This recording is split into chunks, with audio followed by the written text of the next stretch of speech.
આ તરફ Bharuch જંબુસરમાં ST bus અને બાઇક વચ્ચે અકસ્માત સર્જાયો હતો, જેમાં એકનું મોત થયું છે, એક ગંભીર રીતે ઇજાગ્રસ્ત થતા હોસ્પિટલ ખસેડવામાં આવ્યા છે।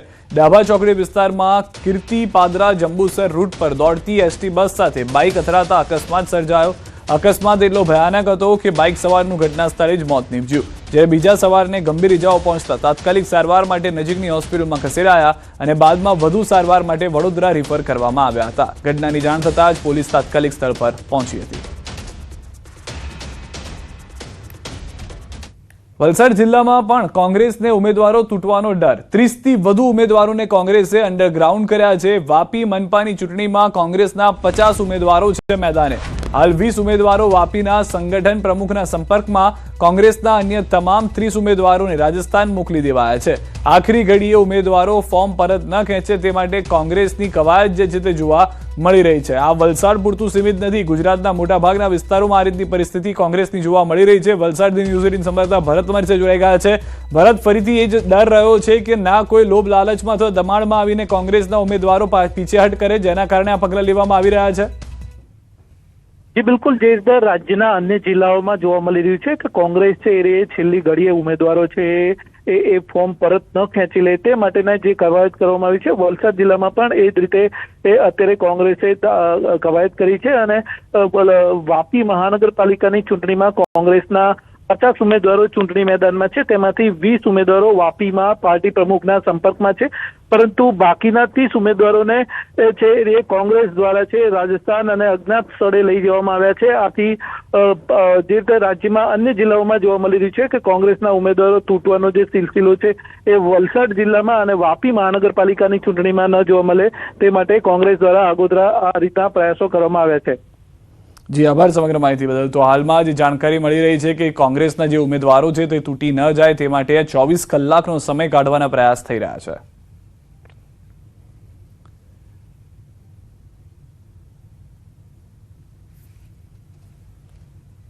તો ગુપ્તવાસમાં પહોંચેલા કોંગ્રેસ ઉમેદવારોનો આંકડો 200 પાર થઈ ગયો છે। રાજ્યના 8 શહેરમાં કોંગ્રેસ ઉમેદવારોનું ગુપ્તવાસ, 200 થી વધુ ઉમેદવારો અજ્ઞાતવાસમાં મોકલાયા છે। ફોર્મ ખેંચવાની છેલ્લી તારીખ પહેલા મથામણ ચાલી રહી છે। ભાજપ લાલચ, ધાકધમકી આપતી હોવાનો આરોપ છે। કોંગ્રેસને ઉમેદવારો પર ભરોસો નથી તેવું ભાજપ તરફથી કહેવામાં આવી રહ્યું છે। એક તરફ કોંગ્રેસ કહી રહ્યું છે કે ભાજપ જે છે તે કોંગ્રેસના જે ઉમેદવારો છે તેને લોભ લાલચ આપી રહ્યું છે, દબાણ કરવામાં આવી રહ્યું છે, અલગ અલગ રીતે તેઓને પરેશાન કરવામાં આવી રહ્યા છે, જેથી તેઓ પોતાના ફોર્મ પરત ખેંચી લે અને ભાજપના ઉમેદવારો બિનહરીફ થઈ જાય। બીજી તરફ ભાજપનું કહેવું છે કે કોંગ્રેસને પોતાના ઉમેદવારો પર જ ભરોસો નથી। तो हाल में आपने समझाया कि परिस्थिति कई रीतनी है, अंडरग्राउंड होने का टाइम आ चुका है। आવું કેમ અમે કહી રહ્યા છે? સૌથી પહેલા તો એ જણાવે કે સુરતમાંથી જે છે તે 40 જેટલા ઉમેદવારો જે છે તેને સંતાડી દેવામાં આવ્યા છે। સુરતની અંદરની આ પરિસ્થિતિ છે। ત્યારબાદ રાજકોટની વાત કરીએ તો રાજકોટમાં 30 ઉમેદવારોને સંતાડી દેવામાં આવ્યા છે। બીજી તરફ પોરબંદરમાં 35 ઉમેદવારોને સંતાડવામાં આવ્યા છે। આ તરફ મોરબીમાં 4 ઉમેદવારો છે કે જેઓને સંતાડ્યા છે કોંગ્રેસે, ક્યાં છે કોઈને ખ્યાલ નથી। વાપીમાં 30 જેટલા ઉમેદવારો છે કે જેને હાલમાં સંતાડી દેવામાં આવ્યા છે, જે રીતે આપણને સમાચાર મળ્યા કે રાજસ્થાન શિફ્ટ કરવામાં આવ્યા છે। નડિયાદમાં 25 જેટલા ઉમેદવારો છે કે જેઓને સંતાડવામાં આવ્યા છે। અમદાવાદમાં ઉમેદવારો સંપર્ક બહાર થઈ ચૂક્યા છે। વેજલપુરની અંદર તો એ પરિસ્થિતિ છે કે 2 ઉમેદવારો સંપર્ક વિહોણા છે, એકે ભાજપને સમર્થન આપી દીધું છે અને સુરેન્દ્રનગરમાં 40 ઉમેદવારોને સંતાડી દેવામાં આવ્યા છે। આમ અનેક ઉમેદવારો એવા છે કે જેને કોંગ્રેસ બચાવવાના પ્રયાસ કરી રહ્યું છે અને તેને અલગ અલગ જગ્યાએ મૂકવામાં આવી રહ્યા છે। સુરત, રાજકોટ, પોરબંદર, મોરબી, વલસાડ, જે પણ શહેરનું નામ આપો તે તમામ શહેરની અંદર આ રીતની પરિસ્થિતિ જે છે તે જોવા મળી રહી છે। આ તરફ વધુ એક મહત્વના સમાચાર એ પણ મળી રહ્યા છે કે ભાજપના પૂર્વ ધારાસભ્ય કેસરીસિંહ સોલંકી જોડાયા છે કોંગ્રેસમાં। ભાજપ દ્વારા પક્ષ વિરોધી કામ કરવા બદલ કરાયા હતા સસ્પેન્ડ। સમર્થકો સાથે કોંગ્રેસમાં જોડાયા છે કેસરીસિંહ। અમિત ચાવડાની ઉપસ્થિતિમાં કેસરીસિંહે કોંગ્રેસનો હાથ પકડ્યો છે। આજે અમે આનંદ સાથે કહીએ કે ખેડા જિલ્લાના એક મજબૂત યુવાન આગેવાન, માતર વિધાનસભાના પૂર્વ ધારાસભ્ય ભાઈ શ્રી કેસરીસિંહભાઈ કોંગ્રેસ પાર્ટીમાં વિધિવત પ્રવેશ કર્યો છે, ત્યારે અમે એમનું હાર્દિક સ્વાગત કરીએ છીએ। સુરેન્દ્રનગરમાં સ્થાનિક સ્વરાજની ચૂંટણીમાં કોંગ્રેસના ઉમેદવારોને રાજસ્થાન લઈ જવામાં આવ્યા છે. ભાજપ દ્વારા ઉમેદવારોને ફોર્મ પરત ખેંચાવી તોડજોડની નીતિ અપનાવવામાં આવતી હોવાનો આરોપ છે. કોંગ્રેસે લગાવ્યો છે આરોપ, ત્યારે ડરેલી કોંગ્રેસ ઉમેદવારોને અજ્ઞાત સ્થળે લઈ જઈ રહી હોવાની વાત ભાજપ કહી રહ્યું છે. મનપામાં અમુક વોર્ડ તેમજ તાલુકા અને જિલ્લા પંચાયતમાં કોંગ્રેસના ઉમેદવારો ફોર્મ પરત ખેંચી લે તો ભાજપ બિનહરીફ બેઠકો કરે તેવો ડર છે. કોંગ્રેસના અંદાજે 40થી વધુ ઉમેદવારોને રાજસ્થાન લઈ જવામાં આવ્યા હોવાની ચર્ચાઓ ચાલી રહી છે.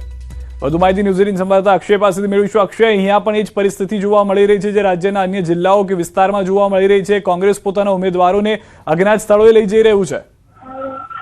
જી હા, વાત કરવામાં આવે સિદ્ધાર્થ, તો ગઈકાલે સુરેન્દ્રનગર જિલ્લા કોંગ્રેસના મહામંત્રી અને સુરેન્દ્રનગર જિલ્લા પંચાયતની 16 સીટના કોંગ્રેસના ઉમેદવાર સહિત 11 જેટલા કોંગ્રેસના એને ગઈકાલે કેસરીયો ખેસ ધારણ કર્યો હતો. તેને લઈને ક્યાંક કોંગ્રેસમાં ડરનો માહોલ છે કે આગામી જે સ્થાનિક સ્વરાજની ચૂંટણી છે એમાં કોંગ્રેસના ઉમેદવારો છે તેને તોડજોડ કરી અને ક્યાંક ભાજપ દ્વારા બિનહરીફ જે છે એ સીટો કરવાની જે છે એ કામગીરી ચાલી રહી છે. તેને લઈને જિલ્લા પંચાયત, તાલુકા પંચાયત તેમજ ખાસ કરીને સુરેન્દ્રનગર મહાનગરપાલિકાની પ્રથમવાર ચૂંટણી યોજાવા જઈ રહી છે, ત્યારે મહાનગરપાલિકાની બેઠકો બિનહરીફ કરવા માટે કોંગ્રેસના ઉમેદવારોના ફોર્મ પરત ખેંચવામાં આવે તેવી શક્યતાઓ છે. તેને લઈને કોંગ્રેસના જે આ ઉમેદવારો છે તેને રાજસ્થાનના કોઈ રિસોર્ટમાં લઈ જવામાં આવ્યા હોવાની હાલ ચર્ચાઓ છે અને આગામી 1 કે 2 દિવસ બાદ ફોર્મ પરત ખેંચવાની તારીખ પૂર્ણ થાય ત્યારબાદ આ લોકોને સુરેન્દ્રનગર ખાતે પરત લાવવામાં આવશે અને ત્યારબાદ છે પ્રચારની કામગીરી કરવામાં આવશે.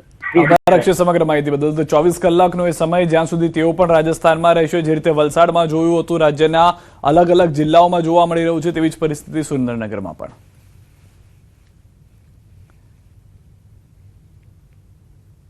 તો સ્થાનિક સ્વરાજની ચૂંટણીની રાજનીતિ પર કોંગ્રેસ પ્રદેશ પ્રમુખ અમિત ચાવડાનું નિવેદન. ઉમેદવારોને ધમકાવીને ફોર્મ પરત ખેંચવા કહેવામાં આવી રહ્યું છે.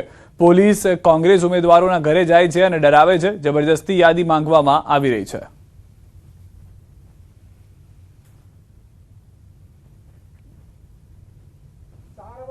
समाजवादी इन सांप्रदायिक लोकतंत्रात्मक प्रजासत्ताक तरीके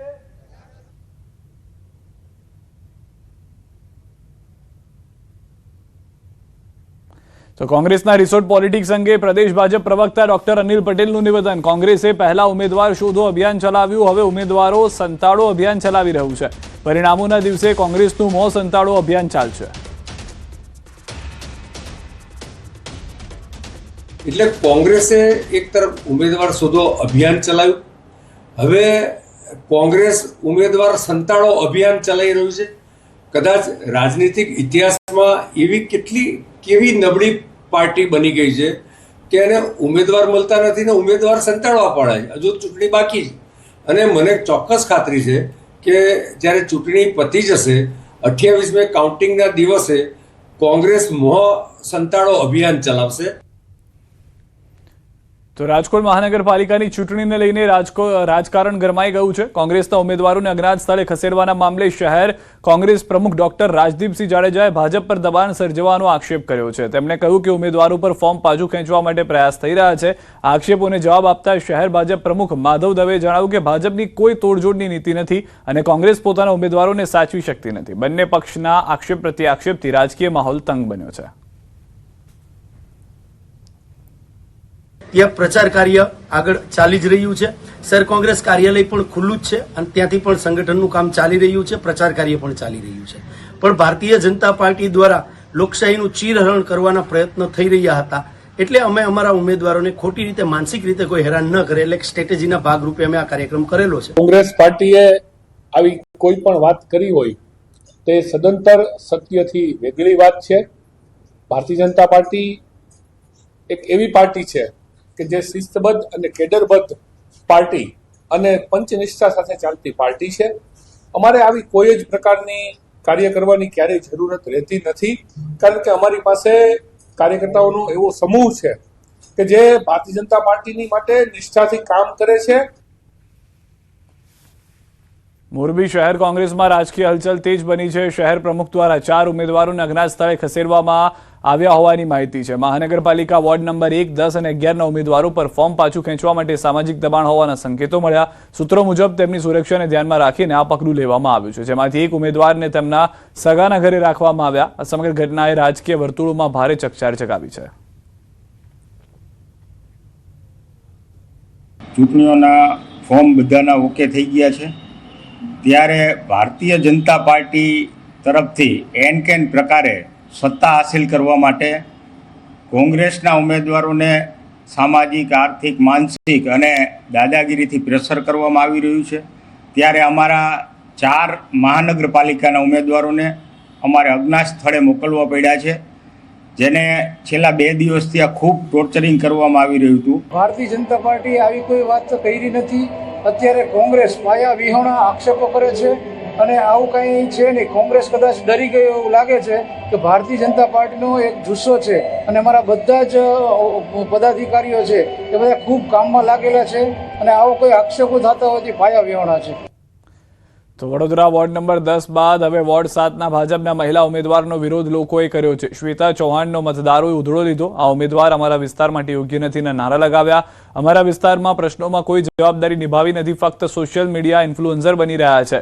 કૃપા કરી અમારા વિસ્તારમાં મત માંગવા માટે આવવાનું ટાળવું. શ્વેતા ઉત્તેકરને બીજી વખત ટિકિટ મળતા મતદારો અકળાયા. લોકોએ ઘેરાવો કરી વિસ્તારની બહાર ખસેડી દીધા હતા. તો ભાજપનો જે વિરોધ છે તે અલગ અલગ વિસ્તારમાં, અલગ અલગ વોર્ડમાં જોવા મળી રહ્યો છે. વડોદરાની અંદર વિરોધ વધી રહ્યો છે. વધુ માહિતી ન્યૂઝીલેન્ડ સંવાદદાતા હાર્દિક પાસેથી મેળવીશું. હાર્દિક, શું છે સમગ્ર ઘટના? સિદ્ધાર્થ, જો વડોદરામાંથી આ પ્રકારના સમાચાર આવે એટલે નવા એટલા માટે લાગે કે વડોદરા શહેરને બીજેપીનું ગઢ માનવામાં આવે છે અને લગભગ પહેલી વખત આ પ્રકારનો અનુભવ જે છે તે બીજેપીના કાર્યકર્તાઓ અને ઉમેદવારોને થયો છે. કારણ કે એક બાદ એક આ તમામ વોર્ડની અંદર જે છે બીજેપીના જે ઉમેદવારો છે તેઓ મત માંગવા માટે જ્યારે જઈ રહ્યા છે ત્યારે તેમને નાગરિકો તરફથી જોઈએ એવો પ્રતિસાદ નથી મળતો અને નાગરિકો જે છે તેમને આવકાર આપવાના બદલે સ્થળ પરથી ખદેડી રહ્યા છે. થોડા દિવસ અગાઉ એટલે કે 2 દિવસ પહેલા જ વોર્ડ નંબર 10માં જે મહિલા કાઉન્સિલર છે એટલે ઉમેદવાર છે તેમનો વિરોધ થયો હતો. ત્યારબાદ હવે આજની વાત કરીએ તો આજે 3-4 એવી ઘટના ઘટી ગઈ કે જેના કારણે વડોદરાનું રાજકારણ ગરમાયું છે. અત્યારે આપણે જે દ્રશ્યો દર્શકોને બતાવી રહ્યા છે તે વોર્ડ નંબર 7ના દ્રશ્યો છે. શ્વેતા ચૌહાણ એટલે કે શ્વેતા ઉત્તેકર એને ભારતીય જનતા પાર્ટીએ બીજી વખત રિપીટ કર્યા છે. એના કારણે જે મતદારો છે તેઓ નારાજ થયા છે અને મતદારોનું કહેવું છે કે ગયા 5 વર્ષ તેઓ ફક્ત